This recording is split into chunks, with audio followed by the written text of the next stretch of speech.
Hi, this is Pam. I am a Stampin' Up! Independent Demonstrator, and I will be showing you how to make this origami style box. Today it uses no glue or tape to hold it together, and this is a sample one I made, and the twine doesn't really need to be on there to hold it together. I just put it on there for decoration. As you can see, it sits there all by itself, and it folds into itself, so when you open it up you have the little container part right in there for you to put your little treats or your gift, and then it just folds back together and it stays right like that. So today I will be making one with the new designer series paper called Lullaby. This will be in the new catalog that comes out in June.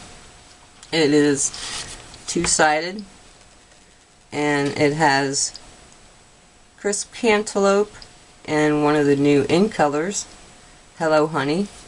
And on this side there is baked brown sugar, Coastal Cabana, Hello Honey, and pistachio pudding.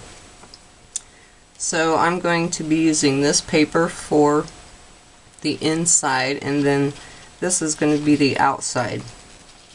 So the first thing that you need to do is score your lines, and we're going to start at the one. So put this into your either your Simply Scored or your Stampin' trimmer for the scoring, and you're going to score at 1 inch, 2 inch, 2.5 inch, 5.5, 6, and 7. And then turn it, and then score again at 2 inch, 3 inch, 5 inch, and 6 inch. And I will have this project up on my blog, and I will have all the dimensions for the scoring on that as well. So once you have all your lines scored, then you want to start folding on all your lines. And there's quite a few of them on here, but that's alright. I'm going to lightly score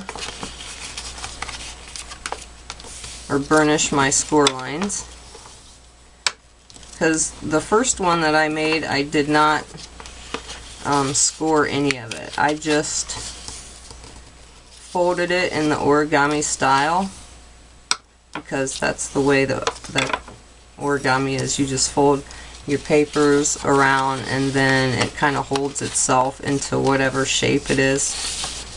But I didn't like the way that the origami style was when I was finished, because there were some extra fold lines on there that shone on the top and the bottom and the sides.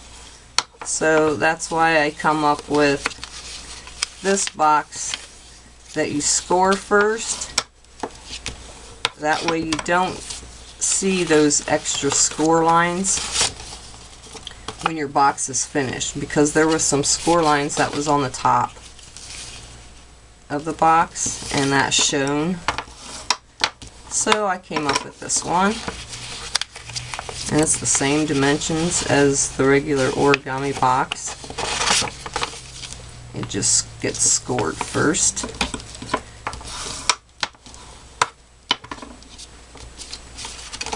And keep folding around. And also scoring on the DSP keeps the edges from cracking, because sometimes when you fold it without scoring, it like cracks the paper, and that doesn't look nice, in my opinion, either. Alright, so now we have all of the lines folded, and we're going to start folding it somewhat in the origami style.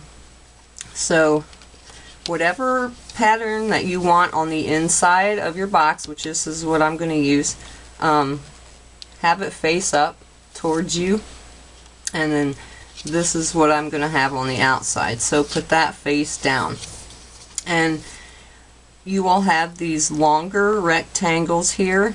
Those should be on the sides. These ones here are real short. That should be top to bottom. So the first thing that we need to do to get this box started, even though there's not a score line going diagonal, we need to take this corner and put it right up against the inside edge of that score line and fold it down. And if you just gently fold it there, you should not get too much of a crease to where it cracks the paper. And you are going to do this step on all 4 corners. So line up the bottom and then the top with the score line and gently crease that. And then the same at the top here. Take the corner and then this edge and put it right up against the score line, and gently use your finger and fold that in. And one more on this side, put it up against there and fold it down. So now your piece looks like this. And then the next step is to take the very first score line that is on this end, and since it's already been creased, it'll make it a lot easier to fold, and then fold up this side. Now what you want to do the same on each side. So once this is folded, might be able to see it better on this end, these little corners that are in there, you need to pop each one of those out. You can kind of pull them out and bring the corners to this fold line. You may have to stick your finger in there because here, right here's a fold line here. So take that and put it right up against this next fold line. And the same with this one. Get that folded, bring it over to this fold line and push down. And then the same for the top. Pop these two out. Make sure you get your corners out there really good. Okay, so once you have all your sides here folded in, we pop those little corners out. You need to bring this piece forward and fold it, and then put this piece back. So I can bring it here to where the video stopped. Pop these corners out. We folded that. Bring this whole piece forward and crease it, and then bring this one back and crease it. So now we have the same on each side. So now we're ready to bring the sides up. And it might be easier to turn it around this direction. So here is the inside crease. Bring that up.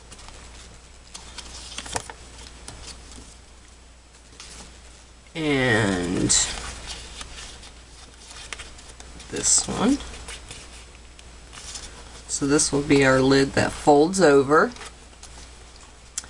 And these pieces are going to come in for the sides of the actual container. So when you bring these up, these little flaps that we folded earlier will go to the inside and come up. And then that would be the other part of the lid.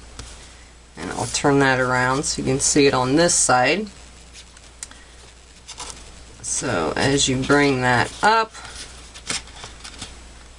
that wants to pop out on you, these little flaps come in and it folds up and over. Now to get the lid to stay in itself, these little pockets, as you will, right there on the side, you can put it on either side that you want. Just take your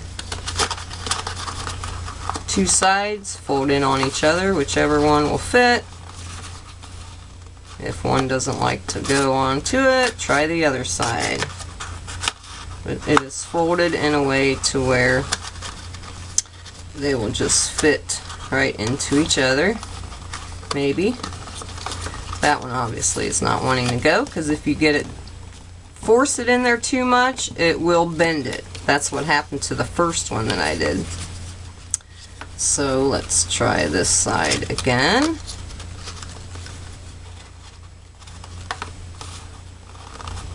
There, now it stays together. Alright, now for decorating this, I have already pretty much made all my pieces just to save time. So for the sentiment, it says Sweet Treats, and it comes out of the Teeny Tiny Wishes stamp set, which is in the main catalog there. There's 24 sayings in this set, and I stamped that in the Coastal Cabana to kind of tie in the colors that are on the inside of this box. And I punched it out with the small oval punch, and I've got a piece of dimensional on the back. And then I also took the artisan label punch, and I punched that out in baked brown sugar, and I put a little tiny piece of sticky strip on there, and I wrapped some twine around that, and that just adds something a little extra to the label, so it's not just all plain. I think it's cute.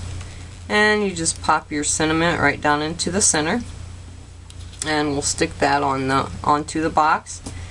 And the other decorations, I've used the Petite Petals punch, and I punched out crisp cantaloupe, and also this is the new Hello Honey cardstock, one of the new in colors.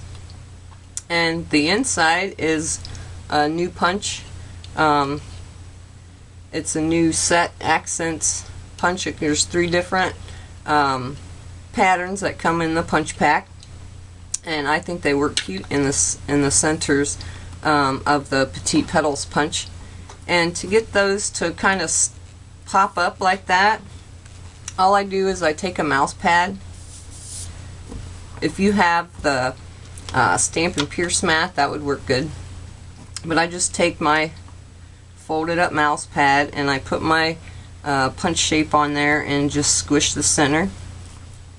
And I did the same thing with the little teeny one. Just pops it up just fine there. And then use a mini glue dot on the back. These are almost too big, but they will work. And put that in the center of this flower. And then I also added some Basic Jewels rhinestones to the center. And I'm using the piercer, paper piercing tool. It works great for picking up the glue dots and the rhinestones. So those are the decorations that I'll put on there, onto the box. And I think I'll put a piece of foam tape, Stampin' Dimensionals, on the back of that. Find what I did with them, and I can't find them right now. There's a piece. And we'll put a dimensional on the back. And we'll put that right on top of the box. And for the flowers, I will use glue dots again. Stick that right onto there. This little tool works great.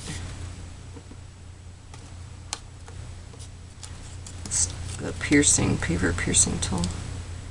Picks up your glue dots. And we'll just put that one. And we'll put that one over here.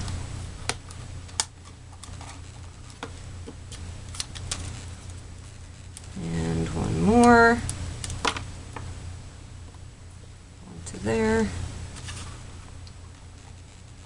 And we'll put that onto there. That looks good. And that completes the tutorial for the origami style box. Thank you so much for watching, and don't forget to visit my blog. Thank you. Bye.